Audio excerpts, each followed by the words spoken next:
Hello everyone, welcome back to the channel once again. आप सभी का हमारे चैनल में फिर से स्वागत है and new topper interview video के साथ आपके सामने आ चुकी हूँ।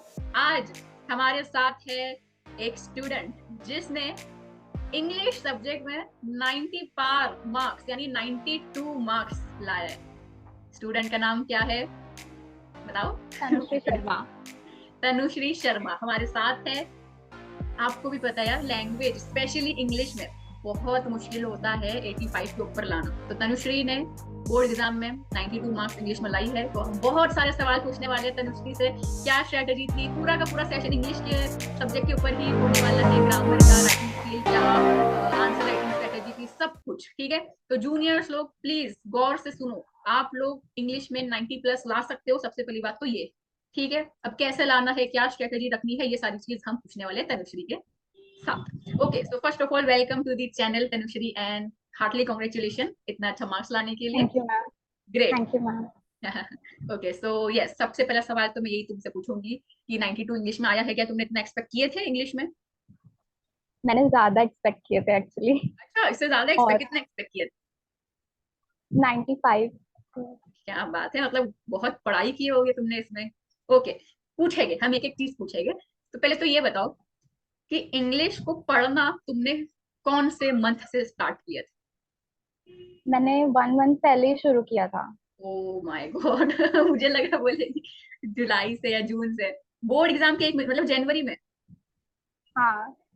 सच में? मतलब उससे पहले तुमने कभी इंग्लिश का कोई भी पढ़े ही नहीं, टच ही नहीं किया? नहीं, तो फिर जैसे मतलब तुम्हारे, सितंबर वगैरह में पोयम स्टार्ट हो गई थी हाँ बिल्कुल, करना थोड़ी बहुत। कॉलेज में जो अपने unit test and semester exam होते हैं, फिर वो तुम कैसे दिए इंग्लिश का?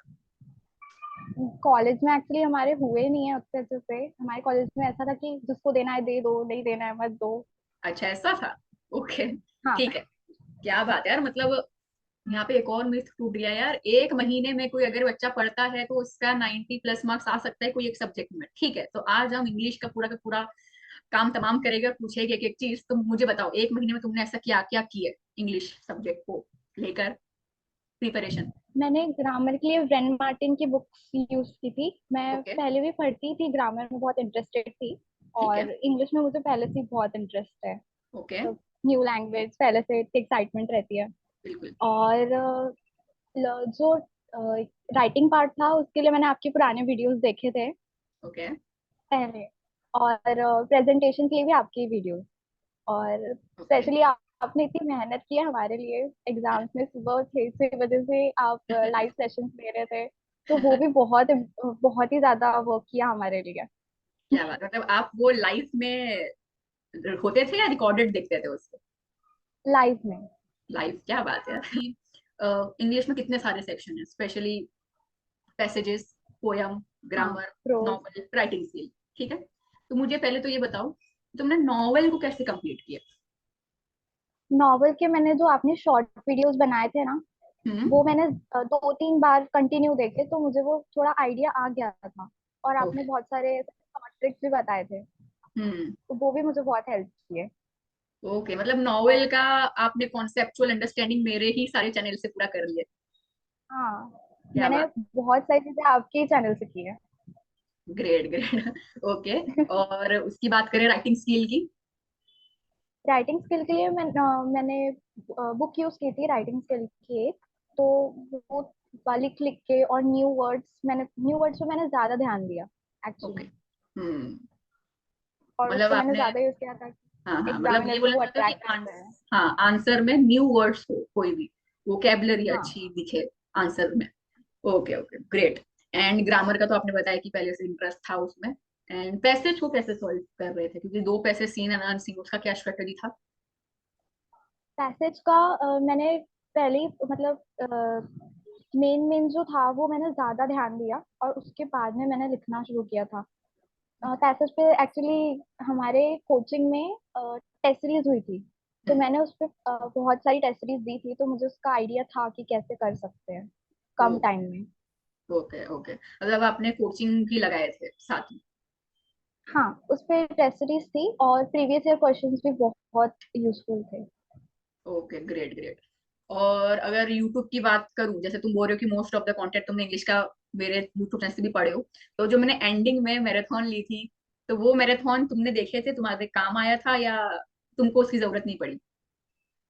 वो भी मैंने देखी थी, मैंने अच्छा। ज्वाइन भी की थी। अच्छा, क्या बात है। तो तुमको लगा वो हेल्पफुल? हाँ मैम, उसमें से बहुत सारे क्वेश्चंस आए भी थे। बिल्कुल बिल्कुल, बहुत सारे क्वेश्चंस रिपीट हुए थे। तो बस मुझे यही जानना था कि ये जो इतने एफर्ट मैं लगाती हूँ, मतलब ये सच में आप लोगों को हेल्प करता है ना, किस हाँ लेवल पे मैम बहुत। करता है? ओके, ग्रेट ग्रेट, चलो अच्छा है। मतलब क्योंकि हमको तो पता नहीं चला, फीडबैक सिर्फ कमेंट के थ्रू मिलता है, फिर कभी कभी लगता है कि बच्चा सच में मतलब किस शिद्दत के साथ कमेंट कर रहा है वो भी नहीं पता चलता है। जब फेस टू फेस कोई बच्चा बोलता है ना, तो अभी नेक्स्ट ईयर के लिए भी ऐसे ही अपना होने वाला है, ठीक है। सारे लेक्चर्स आएंगे, मैराथन एग्जाम से पहले आएगा। एंड एग्जाम से पहले तुमने मेरा अगर वो देखे होगे यूट्यूब चैनल में, जो मैंने सीरीज चलाई थी, सैंपल पेपर सीरीज, हर रात हाँ 9 बजे new sample paper new solve. Sample paper. तो वो भी तुम फॉलो किए थे या? हाँ ऑलमोस्ट उसमें से। ओके ओके, जैसे मैंने 10 सैंपल पेपर सॉल्व करवाई थी, तो उसमें से हाँ, कर लिए थे। हेल्पफुल हाँ था। ओके ओके ओके, इसे कंप्लीट करना है। तो जब तुम बोर्ड एग्जाम में हाँ। गए थे, तो एक डाउट बहुत सारे बच्चे पूछते हैं, क्या हम सेक्शन को आगे पीछे कर सकते हैं क्या? मतलब पहले पैसेज करेंगे, फिर नॉवेल करेंगे, फिर पोएम करेंगे। तो तुमने सीक्वेंस वाइज फॉलो किए थे या कुछ आगे पीछे? मैंने पूरा सीक्वेंस वाइज फॉलो किया था, और उसके बाद भी पेपर क्योंकि कंप्लीट हो गया? जब हम, हाँ मैंने ओके, पूरा पेपर किया था। क्या बात। हाँ। एंड क्योंकि कभी कभी सेक्शंस आगे पीछे हो जाते हैं ना, तो हम खुद ही कंफ्यूज हो जाते हैं कि हमने क्या किया है। यस, ये है, ये पॉइंट है। ओके। और सो राइटिंग ये, स्किल में बहुत लिखना भी पड़ता है, तो वो एंड में ही करना ज्यादा बेटर है। एग्जैक्टली तो देखो, पॉसिबल तो है। अगर आप सीक्वेंस वाइज चीजों को कर रहे हो, जैसा आपका बोर्ड पेपर पैटर्न बनाया गया है उसी को फॉलो करते हुए, बस प्रैक्टिस एक बार कर लो, 4 से 5 पेपर सॉल्व करो 3 घंटे में बैठ के घर में, या ट्यूशन लगाओ, कोचिंग लगाओ उधर पे, वही आपको एट दी एंड परफेक्ट बनाएगा। हाँ, कुछ एक्स्ट्रा जैसे पॉइंट्स हो गए, जैसे राइटिंग स्किल हो गया एंड पर्सनल रिस्पॉन्स क्वेश्चंस हो गए, तो तुम उसमें कुछ एक्स्ट्रा चीज डालते थे या नॉर्मल सी आंसर लिख के खत्म कर रहे थे? मैं एक्स्ट्रा करती थी कुछ कुछ। जैसे क्या एक्स्ट्रा तुम कर रहे थे इंग्लिश में? आंसर। प्रेजेंटेशन, हाँ, क्या प्रेजेंटेशन ज्यादा में किया? प्रेजेंटेशन पे। जैसे? एक तो पहले नीट हैंड राइटिंग, ऊपर से फॉर्मेट पे ज्यादा हाईलाइट करना चाहिए। ओके, मतलब फॉर्मेट जितना अच्छा दिखेगा उतना ज्यादा बेटर मार्क्स मिलेंगे। बिल्कुल। ओके। और ये तो प्रेजेंटेशन की बात हुई, बट मैं उसका कंटेंट का पूछ रही हूँ। जैसे तुम अगर कोई पर्सनल रिस्पॉन्स क्वेश्चन अटेम्प्ट किए, तो तुम जब उसका आंसर लिखते थे, तो क्या माइंडसेट से लिखते थे कि मुझे पहले ये लिखना है, या क्या होता था? एंडिंग में को कोट के साथ करनी है, कुछ भी हो सकता है। हाँ, अगर अगर हम पर्सनल रिस्पॉन्स क्वेश्चन लिख रहे हैं तो उसमें हम ज्यादा अपने से रिलेटेड चीजें डालें तो बेटर होता है, और ज्यादा ऑनेस्टी के साथ। जैसे पर्सनल रिस्पॉन्स क्वेश्चन में बहुत सारे क्वेश्चन ऐसे होते हैं कि अगर आपके साथ ऐसा हुआ तो एक्सपीरियंस शेयर करो। हम्म। अगर अपने साथ नहीं हुआ है तो फिर ऑनेस्टी के साथ लिख दो, बट अगर अपने कोई पहचान या रिलेटिव वाले के साथ हुआ है तो वैसे लिख सकते हैं, तो वो थोड़ा स्पेशल, थोड़ा अलग डिफरेंट दिखता है। क्या बात और है। कोई कोट के साथ करो तो और भी सही लगता है। बिल्कुल बिल्कुल, एकदम। मतलब आंसर जब लिख रहे हो तो बुकिश नहीं लगना चाहिए, ऐसा लगना चाहिए कि हाँ, बच्चे ने सच में अपने ओन से वो चीज लिखा है, तो वो ज्यादा इम्पैक्ट लाता है, क्योंकि सामने वाला जो आपका आंसर रीड कर रहा है वो भी एक इंसान है, और इंसान इंसान के साथ ही कनेक्ट हो पाता है। तो अपने को क्या रखना है, हाँ ज्यादा उसको कैजुअली रखना है, एकदम उसको बुकिश या स्क्रिप्टेड बहुत वो नहीं रखना चाहिए। ठीक है, मतलब कॉन्सेप्ट, कोई भी सब्जेक्ट, यहाँ पर सिर्फ इंग्लिश की बात अगर हम ना करें, और बाकी सारे भी आपके जो भी सब्जेक्ट्स हो, उसमें भी अगर आपके वो कॉन्सेप्ट क्लियर है, मतलब आपको वो चीज लॉजिकली समझ में आ चुकी है, तो आप उसको अपने सही ढंग से खुद ही लिख लो। तो उसमें आपको फोकस हाँ रखना है, कोई भी चीज को कभी रटो मत, है ना? एग्जैक्टली। और पैसेजेस में भी जैसे आंसर रहता है ना, तो एग्जैक्टली कोई कोई बहुत कॉपी कर लेते हैं वही आंसर, बट वही हम्म आंसर खुद से बना के लिखना चाहिए, एग्जैक्टली, खुद तो से नहीं। उसमें ज्यादा मार्क्स दे सकते हैं। बिल्कुल। Okay, great. एप्रिसिएशन का, एप्रिसिएशन आपने याद किए थे या ओन से लिखे थे? एप्रिसिएशन मैंने समरी जैसे 2-3 बार ऐसे फ्लो चार्ट टाइप्स बना लिया था, और खुद से ही सेंटेंस बनाए थे फिर। मतलब जो मेन मेन पॉइंट्स रहते हैं ना, उसका मैंने हम्म फ्लो चार्ट बना लिया था, हम्म और नोट्स ले लिए थे। हम्म। और फिर जब जा रहे थे सेंटर में, तब मैंने एक बार लास्ट टाइम वो पढ़ लिया था, तो वो ओके। खुद से समझ में आ जाता है। जो याद करने की चीज रहती है वो रहती है फिगर ऑफ स्पीच, हम्म और कुछ सेंटेंसेस जो हमें ऐड करने हैं, तो वो हम्म चीज याद कर सकते हैं। बट अप्रिसिएशन में ज्यादा से ज्यादा लर्न करके नहीं लिखना है, वो खुद हम्म, से लिखो ना तो ज्यादा फ्लो में आता है। एक बार बिल्कुल। लर्न कर लिया तो एक वर्ड भूल गए तो वो छूट जाता है सेंटेंस। सही में, मतलब पोयम में जो पोएट है वो क्या बोलना चाहता है वो उसकी बात आप समझ लो।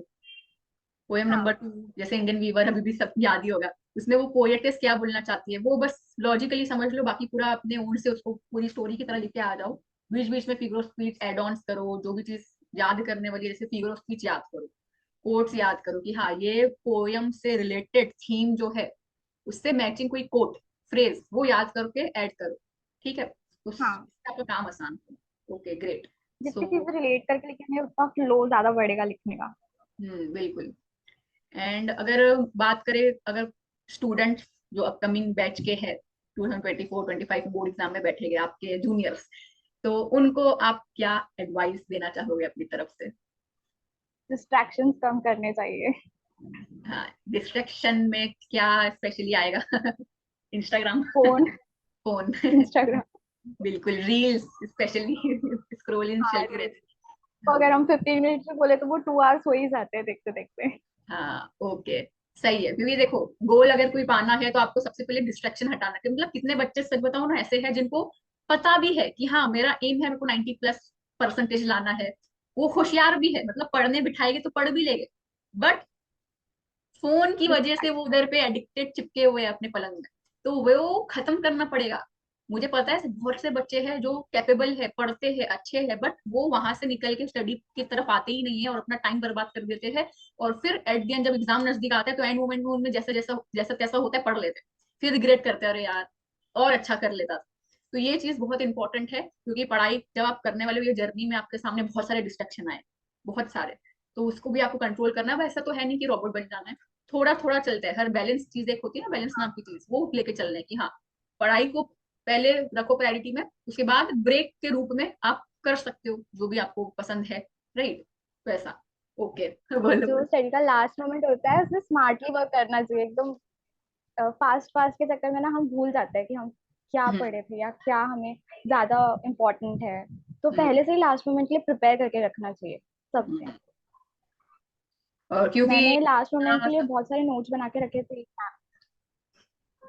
Okay okay okay okay, notes बनाए थे तुमने? हाँ। कौन से चीज, मतलब कौन से टॉपिक का आपने नोट्स बनाए थे, कि हर हर टॉपिक का बना दिए थे? जैसे राइटिंग स्किल के भी नोट्स है, नॉवल के भी है, ग्रामर के भी है। नहीं, नहीं पोएम्स के थे मेरे पास में। ओके ठीक है। मतलब पोएम्स का जो मेन था ना, सेंट्रल आइडिया हम्म। उसका, और फिर बाद में जो उसके फिगर ऑफ स्पीच है वो, और उसके बाद में जो भी फ्लो चार्ट में आ सकता है वो मैंने लिखा। और ओके उसके बाद में एंड मोमेंट पे मैंने वही पढ़ा और वो मुझे बहुत काम आया। Okay okay. तो तो ये जितना जो हम प्रेजेंट मतलब, के लिए पढ़ते हैं उतना है।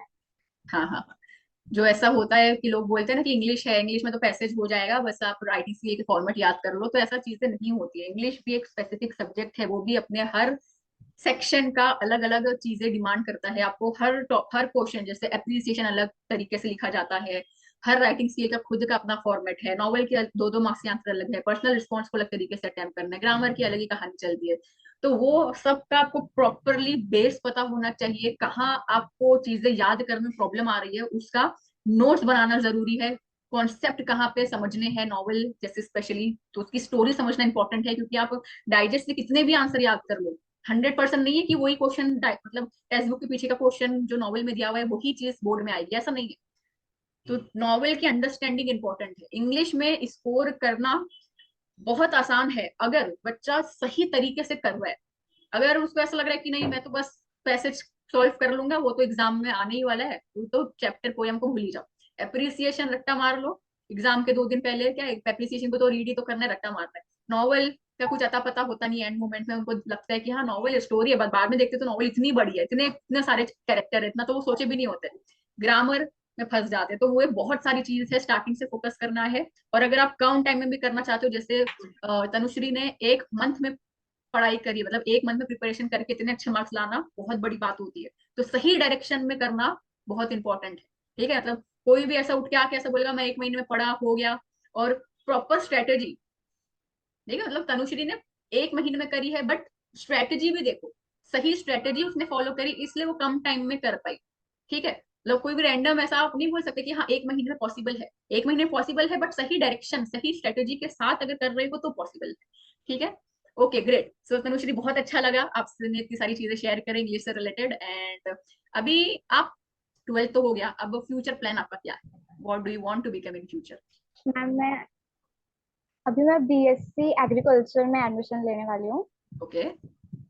आईसीएआर एग्जाम है, मतलब उसकी एंट्रेंस एग्जाम है आईसीएआर, हम्म। तो मैं उसके लिए प्रिपेयर कर रही हूँ।